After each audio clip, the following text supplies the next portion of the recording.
نحمده ونصلي على رسوله الكريم أما بعد فأعوذ بالله من الشيطان الرجيم بسم الله الرحمن الرحيم ألف لام ميم ذلك الكتاب لا ريب فيه هدى للمتقين الذين يؤمنون بالغيب ويقيمون الصلاة ومما رزقناهم ينفقون والذين يؤمنون بما أنزل إليك وما أنزل من قبلك وبالآخرة هم يوقنون صدق الله العظيم.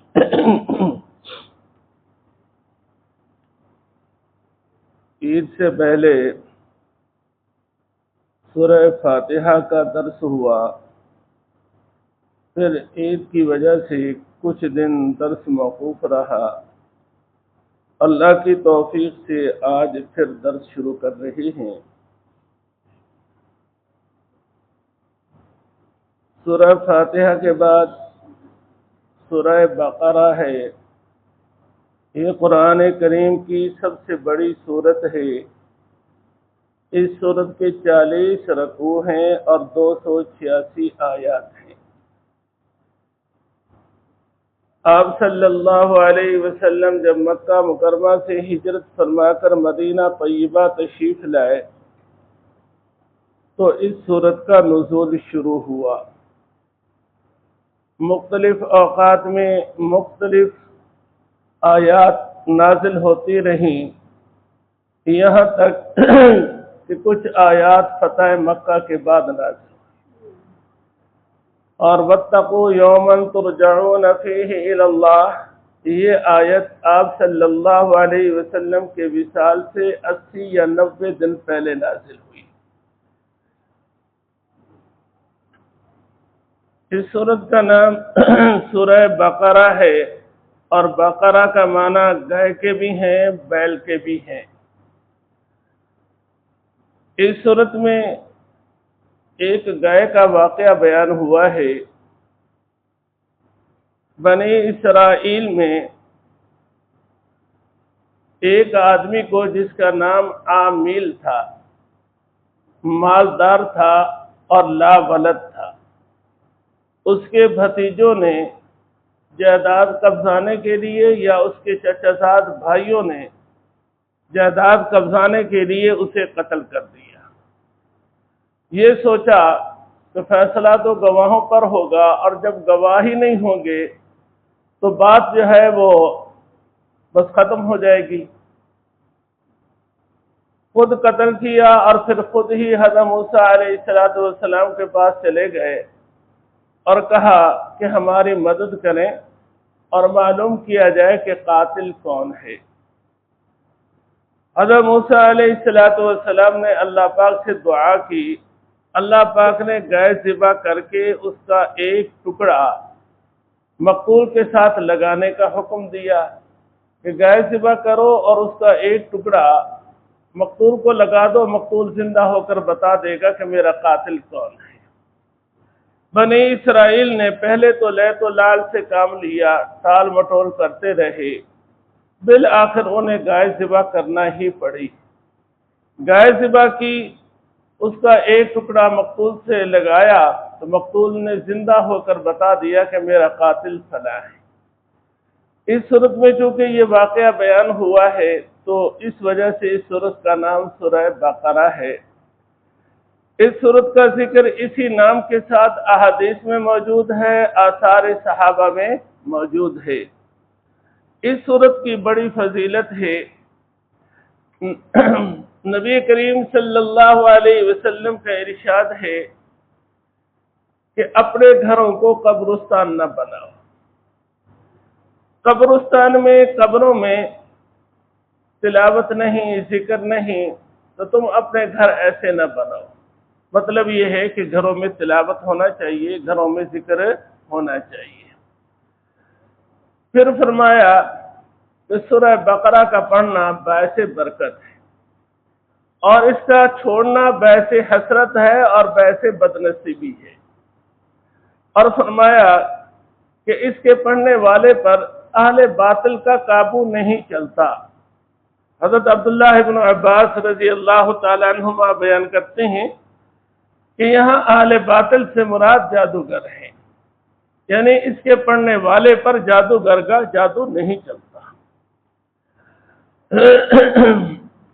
دوسری حدیث میں ہے کہ آپ صلی اللہ علیہ وسلم نے فرمایا قرآن کریم کی تلاوت کیا کرو۔ پہلے امت آپ کے اس ارشاد پہ بہت عمل کرتی تھی، گھروں میں، سب گھروں میں، مسلمانوں کے تمام گھروں میں باقاعدہ قرآن کریم کی تلاوت ہوتی، مرد بھی تلاوت کرتے تھے، عورتیں بھی تلاوت کرتی تھیں، بچے بھی تلاوت کرتے تھے، گھر گھر سے قرآن کریم کی تلاوت کی آواز آتی تھی۔ اب تو شاد نادر کسی گھر میں کوئی تلاوت ہو تو ہو، وگرنہ تلاوت والا مسئلہ جو ہے وہ تو ختم ہو گیا۔ آپ صلی اللہ علیہ وسلم نے فرمایا کہ قرآن کریم کی تلاوت کیا کرو، قرآن کریم تمہاری سفارش کرے گا۔ تو جس کی قرآن نے سفارش کی نا، وہ سفارش رہ گا نہیں جائے گی۔ اور پھر فرمایا کہ خاص طور پر دو روشن صورتوں کی، یعنی سورہ بقرہ کی اور سورہ آل عمران کی تلاوت کیا کرو۔ یہ صورتیں اپنے پڑھنے والے کے لیے قیامت کے روز اس طرح آئیں گی جیسے دو بادل ہوتے ہیں۔ گرمی کا موسم ہے، شدید گرمی ہے، اگر بادل چھایا ہوا ہو تو سکون ہوتا ہے یا نہیں ہوتا؟ یا یہ ایسے ہوں گی جیسے دو سائبان ہوتے ہیں، گرمی کا موسم ہے، سائبان لگے ہوئے ہوں، آدمی اس کے سائے میں آ جائے تو سکون ملے گا یا نہیں ملے گا؟ یا ایسے جیسے اڑنے والے پرندوں کی قطاروں کی دو لائنیں ہوں، اور یہ صورتیں اپنے پڑھنے والے کے بارے میں جھگڑا کریں گی۔ جھگڑے کا کیا مطلب؟ زوردار سفارش کریں گی۔ اور فرمایا کہ خاص طور پر سورہ بقرہ پڑھا کرو کہ اس کا پڑھنا باعث برکت ہے، اور اس کا نہ پڑھنا، اس کا چھوڑنا باعث حسرت ہے، اور کوئی جادوگر اس کا مقابلہ نہیں کر سکتا۔ اس صورت کے اندر آیت الکرسی بھی ہے۔ آپ صلی اللہ علیہ وسلم نے حضرت ابی بن کعب رضی اللہ تعالیٰ عنہ سے پوچھا کہ سب سے زیادہ عظیم کون سی آیت ہے، کون سی آیت سب سے زیادہ افضل ہے؟ تو حضرت ابی بن کعب رضی اللہ تعالیٰ عنہ نے آپ سے عرض کیا آیت الکرسی۔ آپ نے فرمایا اے ابو المنذر، تجھے تیرا علم مبارک، کہ تو نے صحیح جواب دیا۔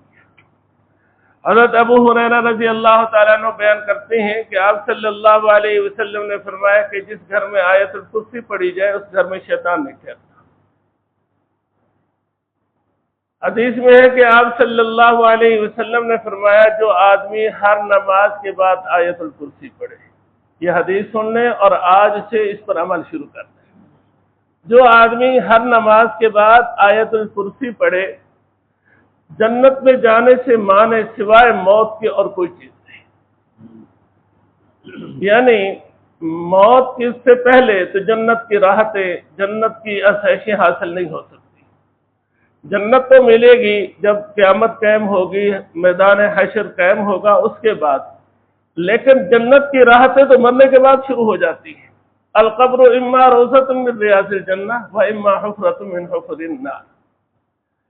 اور آپ صلی اللہ علیہ وسلم نے آخری آیات کے بارے میں فرمایا آمن الرسول سے لے کر آخر تک، کہ یہ تو مجھے اللہ پاک نے عرش کے خزانہ خاص سے عطا فرمائی ہے۔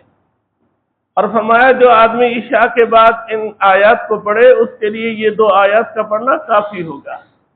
حضرت عمر رضی اللہ تعالیٰ عنہ اور حضرت علی رضی اللہ تعالیٰ عنہ فرماتے ہیں کہ جس آدمی میں کچھ بھی عقل ہے، کوئی تھوڑی بہت، وہ ان آیات کو پڑھے بغیر نہیں سوئے گا۔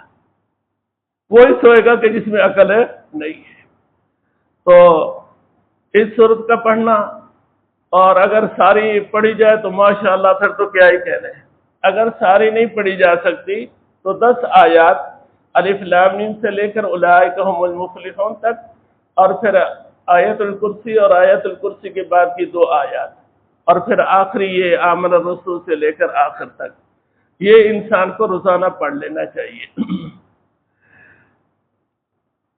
ابھی اس میں یہ بات آئی کہ سورہ بقرہ پڑھنے والے پر جادو کرنے والے کا جادو نہیں چل سکتا، اور آپ نے یہ بھی سنا کہ آیت الکرسی پڑھی جائے تو اس گھر میں شیطان نہیں ٹھہر سکتا۔ ایک واقعہ کہ ایک صاحب نے بتایا کہ میری ہمشیرہ کو بیماری تھی اور علاج کرا کرا کے تھک گئے، کبھی کسی ڈاکٹر کے پاس کبھی کسی ڈاکٹر کے پاس، کوئی سمجھ نہیں آ رہی تھی کہ اسے کیا ہے۔ تو انہوں نے کسی مولوی صاحب سے بات کی، مولوی صاحب نے انہیں کہا کہ 40 روز تک اپنے گھر میں سورہ بقرہ پڑھو۔ وہ کہتا ہے کہ ہم نے سورہ بقرہ باقاعدہ پڑھنا شروع کی، کہتا ہے 14 روز گزرے تھے کہ بہن کے اندر سے جنات بولے کہ اب آپ لوگ پڑھنا چھوڑ دیں، ہم یہاں سے جا رہے ہیں۔ تو حدیث بھی آ چکی کہ شیاطین اس گھر میں ٹھہرے نہیں سکتے۔ تو یہ جو بیماریاں ہیں، اگر جسمانی بیماری ہے تب بھی اس کا پڑھنا مفید اور نافع ہے، اور اگر کوئی اثرات ہیں تب بھی اس کا پڑھنا مفید اور نافع ہے۔ دائیں بائیں کے چکر لگانے کی بجائے اور کیا کہ جعلی عاملوں کے پاس جانے کی بجائے خود جو ہے وہ قرآن کریم پڑھنا چاہیے، اور سورہ بقرہ کی تلاوت باقاعدہ ہونا چاہیے۔ اگر ساری سورت کی ایک مجلس میں نہ ہو سکے تو تھوڑی تھوڑی کر لینا چاہیے، لیکن کرتے رہنا چاہیے، اس کی برکات کو حاصل کرنا چاہیے، جیسے کہ حدیث میں آیا ہے کہ اس کا پڑھنا باعث برکت ہے۔ جب برکت کا باعث ہے تو برکت حاصل کرنا چاہیے نا، برکت کو نظر انداز نہیں کرنا چاہیے۔ تو آج کے درس کا خلاصہ کیا ہے کہ رات سونے سے پہلے سورہ بقرہ کی ابتدائی آیات بھی پڑھ لینا چاہیے، آیت الکرسی بھی پڑھ لینا چاہیے، ہو سکے تو اس کے بعد والی 2 آیات بھی، اور آخری 2 آیات بھی پڑھ لینا چاہیے۔